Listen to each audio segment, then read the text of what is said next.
again. So I think the second fight, regardless of what you think of, he put a video out yesterday that was just all slow motion of him getting into a private jet and sitting in the hood of a car. And you get all the comments going like, dude, you rented a jet to go from Vegas to LA and you rented a car. Like, whether that he's taking the Mayweather playbook right on that. And I think that's the thing about him. He's really, I believe he sits there, studies like, what's the best way for me to advance my career step by step? Yeah. Which is smart. He's smart. But how he, the heart he showed in that fight, whether you think Nate won or Connor won, like the heart he showed was it's not just like all flash. There's substance there. There's some substance there because he also came back with a game plan. Knew that Nate doesn't really check kicks, so he kicked a lot.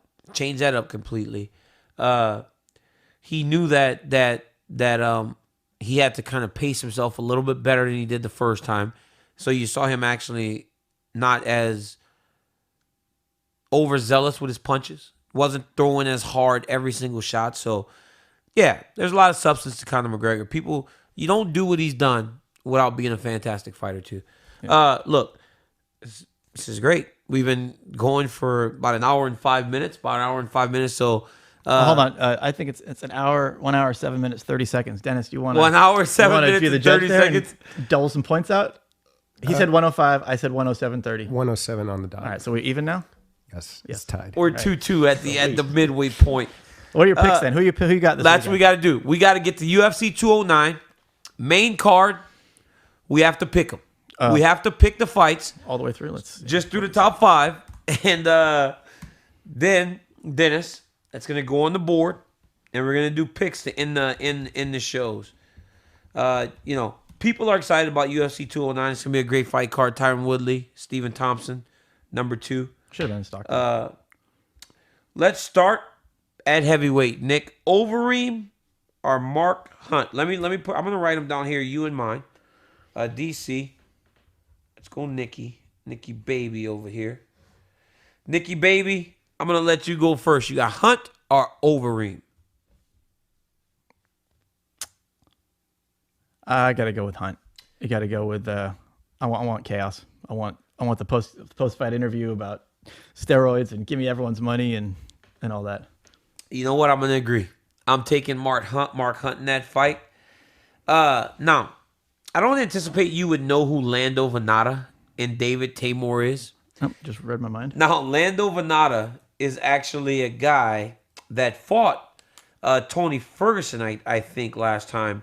And really, no, he lost to Tony Ferguson, but just beat John Makdessi. But had Tony Ferguson hurt really bad in the very first round of the fight, but Tony actually recovered and came back and won the fight. His opponent, David, you want to say that, Nick? Tamor. Tamor trains at All Stars Training Center in Stockholm. Last fight he fought against, he beat Jason Novelli at UFC Fight Night 92. So, what do you got? I've got David, based on a higher significant strike accuracy percentage, right, and he absorbs way less. He only absorbs 1.63. This is just off the top of my head. Let me see if it was 1.6. Yeah. 1.6. This guy is on the UFC's website versus Lando absorbs 8.5 punches a minute. He's a face first fighter. So here's our first disagreement. I'm taking Lando Venata. I think Lando his gets the job. His takedown accuracy is 0. His takedown defended is 0. If I can't outpick Nick Swinburne, does that mean no one's ever tried to take him down? of trouble. Is that what that means? Well, takedown defended 0, takedown accuracy 0. He's never tried to take someone He's never down, tried to. Well, in the UFC. In the UFC. Okay. He's been involved in stand-up fights. Now, here we go. These are the guys that you will know. Rashad Evans versus Daniel Kelly. Rashad Evans is Rashad Evans. I know you know who he is. Daniel Kelly is a judoka, a guy from Australia. He's a tough guy. Tough guy. Good fighter. This is a guy that before, Rashad Evans would generally have his way with a guy like that. But this is a guy that was on 4 Olympic teams for Australia. 2000 all the way to 2012 judoka. 12-1. Against Rashad. Who you got? Every time I think Rashad Evans, I just think of him having Forrest Griffin against the cage. That was like. That's the beauty. That's Rashad Evans. I don't even know what happened. I don't remember what's happened since then. Which is what lures you into these picks. I'm going back to my absorbed per minute. I didn't even know what that meant when I first looked at it. I'm going with Rashad. I hope he's healthy. I hope he. Hope it's not just getting back in there to eventually get back in there. I'm taking Rashad too. I'm gonna take Rashad. I think he gets it done again. These are the types of fights you have to win. If you don't win this one, then it's pretty much time to head to the door. So we're both taking Evans. Now we get into the meat and potatoes of the fight card. Nurmagomedov versus Ferguson. Now, Khabib is Khabib. You know him well. Can we afford to get unfollowed at this point? I saw you unfollowed Robin Black yesterday for his fight breakdown, which was weird because the fight breakdown basically said he's a monster and he didn't pick anyone. So why did he unfollow him? I don't know. Maybe because he was going into the super specifics of how he does things. Maybe. Khabib is who he is. Now, Tony Ferguson is going to be the toughest guy that he's fought because he's so tough. He's hard. He's tough as nails. Very well rounded. Best nickname. El Kekui. Yeah. Very well rounded. Just great cardio. Really coming into his own 9 wins in a row. Obviously, I'm taking Nurmagomedov, but what's your call? Yeah, I like Ferguson. He's another guy you'd like to see. Guys that have worked this hard and gotten this high. You don't want to see either of them not make it to the next step.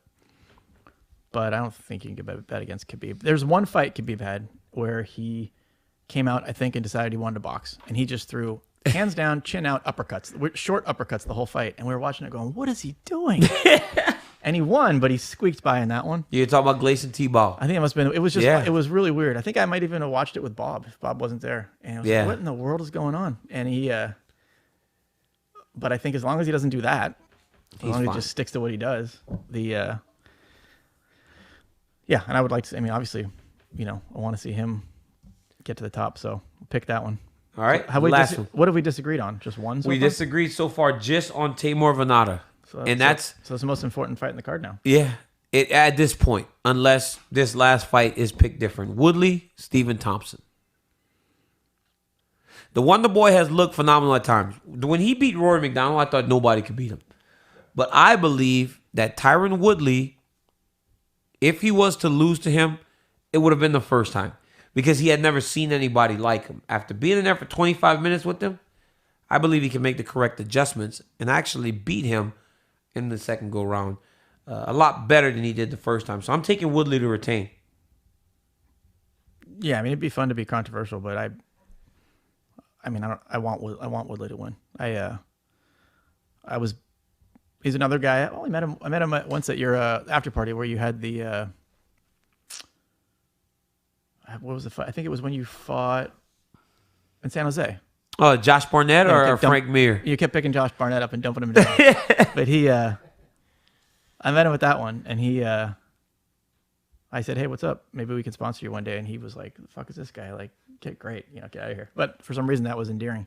He's a gentleman. Yeah. But no, he's a good guy, and I think he doesn't get as much credit as he should get. So I want him to win. I watched the first fight. I thought he won. I thought he won too. I didn't understand what all the controversy was. I think I maybe went back and watched it again and thought, I guess. But I think, I mean, unless he just decides to stand against the cage and just see, like, what can I absorb? He does that at times. He puts his back against the fence. He did that a little bit in that fight, so I can see it. But the hardest thing when they made them, what they say, they said he won, and then they changed it to a majority. Oh, it was right? Like when Steve Harvey did that with the Miss Universe pageant. I started to panic. Yeah. But having the camera on him and like you almost felt like you were there watching because he was just sitting there going, his conspiracy theories had all come true. They are gonna fuck me right now, and this is gonna be crazy. He was so pissed because Wonder Boy came out with the American flag. He was pissed. That bothered him. Yeah. So I think, and then they said Thompson put a bunch of muscle on, so maybe his weight cut will be harder. Ultimately, I don't know. I think Woodley's more well-rounded, right? More ways to win. Yeah, so there's more things. So we got it's all on Venata Teymur. It's the biggest fight. Venata Teymur has become the most important fight. You got Teymur, I got Venata. So We will be watching closely at UFC 209 to see who wins week 1 of our picks.